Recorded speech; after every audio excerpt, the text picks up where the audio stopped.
BattleBit Remastered is the new large-scale Battlefield-like first-person shooter that everyone is obsessed with, and for good reason. The awesome combat, huge maps, dedicated community, and of course easy-to-run graphics sum to a fantastic shooter experience. This game has been going through many playtests and stress tests, however the question has to be asked: when will early access actually be happening?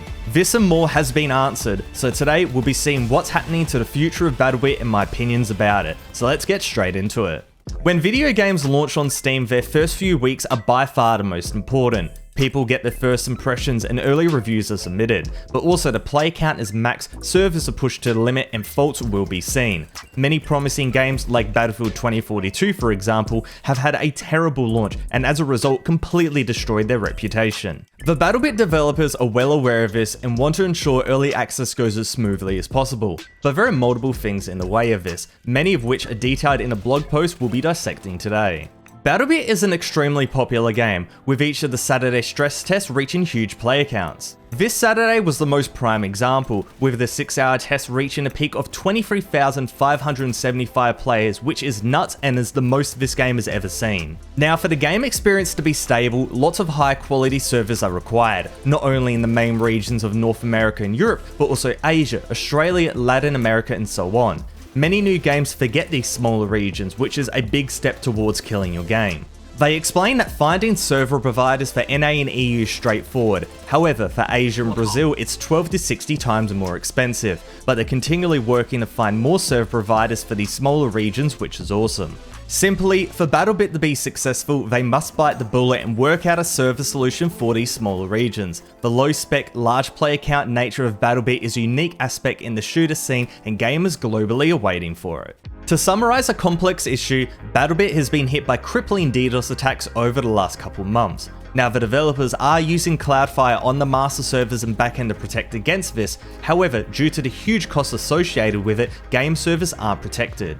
Custom DDoS protection, however, will eventually be deployed to the game servers, but this will need rigorous testing, and stuff like this goes and shows the limitations of an indie developer self-publishing their own game, but this is just something that's inevitable with the cost of cloud computing. Regardless, who is sad enough to DDoS servers for a game that is in development? It's really quite disappointing and shows the extent some people will go just to hurt others, especially as these attacks have resulted in cancelled stress tests for pushing back of early access and more. It's just terrible.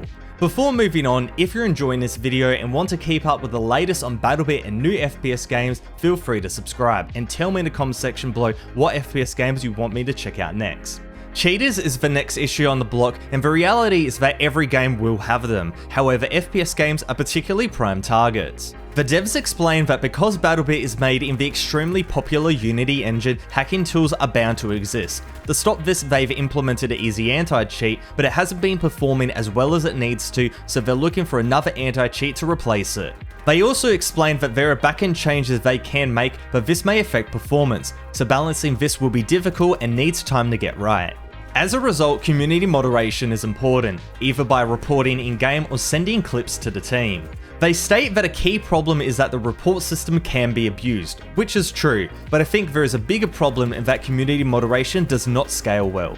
Moving forward, BattleBit needs a robust anti-cheat and a responsive reporting system, potentially even expanding to a CSGO-like Overwatch system where trusted players can make judgment calls on more obvious cases, and this would fight the scaling issues.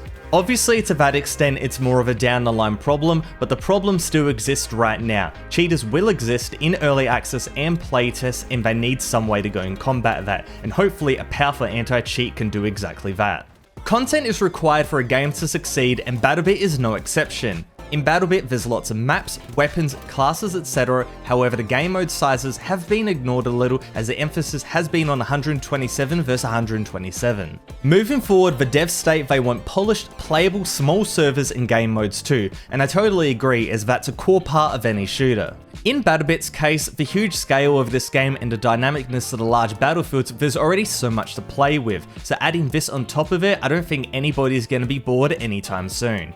Now, some of the new stuff coming through is really cool. For example, helicopters have been confirmed along with weapons and gadgets to counter them. Riot shields are also going to be added to BattleBit, which brings a completely new aspect to the game and really a completely new player role. In a very frank and open section, the BattleBit devs state that server costs for early access will be $45,000 to $50,000 per month.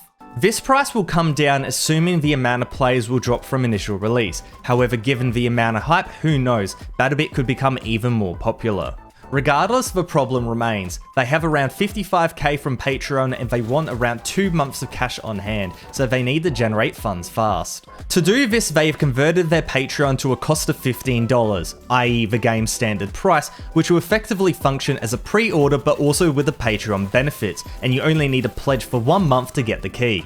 Now this is a solid reaction. It gets the studio lots of funds really quickly and allows people to keep supporting monthly. I do have concerns though for funds moving forward into early access. People will of course be buying the game and that generates revenue, but the hard stance of no microtransactions means existing players can't buy skins or the such to support the game, especially as the Patreon is going to close before early access. Now, the developers have previously stated that after early access, they'll look into DLCs and supporter packs, but those are big ticket items and require a lot of time. Personally, I think skins is something they should introduce. It has no effect on gameplay, allows players to express themselves, helps the developers actually pay themselves, and helps the game survive. Let me know your thoughts on it in the comments section below. Community servers have been a part of multiplayer first-person shooters from the very start, and still exist with games like CSGO and TF2, so it's awesome to see that it's planned to be brought into BattleBit. In a recent post in a new community server section, the BattleBit team states that the tools and API needed for community-hosted servers will be developed after early access. Why not before? Simply, they want to make sure that the backend is stable and not put the early access launch into jeopardy, and this is a fantastic choice. When community servers come out, you'll either be able to rent one from a server provider or host one yourself, opening options up for everyone. Overall, it sounds really good and I can't wait for development to be started.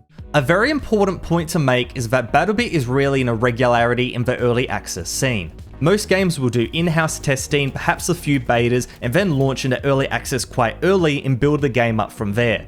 BattleBit has gone for another approach, which ironically enough is the way early access was intended. Have a really solid game up front and then use early access to bring in money quite early and more content to go and actually prepare it for full release. This approach of regular testing and weekly stress tests have built a community around the game though, a community that is larger than many AAA games are right now. This popularity is a double-edged sword, as while the game is hugely popular, it also has a huge amount of eyes on it, along with a lot of people wanting to play it and only 3 developers making the game. However, the transparency shown by the developers have helped this immensely. Their vulnerability in expressing the problems BattleBit is facing means nearly everybody is okay with the pushbacks and the such.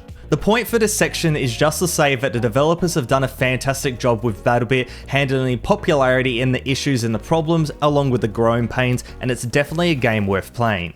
In terms of when early access will actually launch, the developers were frank. They state that as much as they want to go into early access this year, fixing all the issues in the remaining 3 months will be unlikely, so the planned date is being pushed back. Naturally, this is disappointing, but as we've seen throughout the year, the BattleBit developers are prioritizing the best gameplay experience for players during early access, and that should be commended. Stress tests and the such will still be occurring, and hopefully that includes a full weekend playtest or 2, as those are what the players have been really wanting due to time zones and the such. In terms of how much more time is required, they say a minimum of 3 to 4 more months is needed, and this moves the planned early access date to March to April 2023.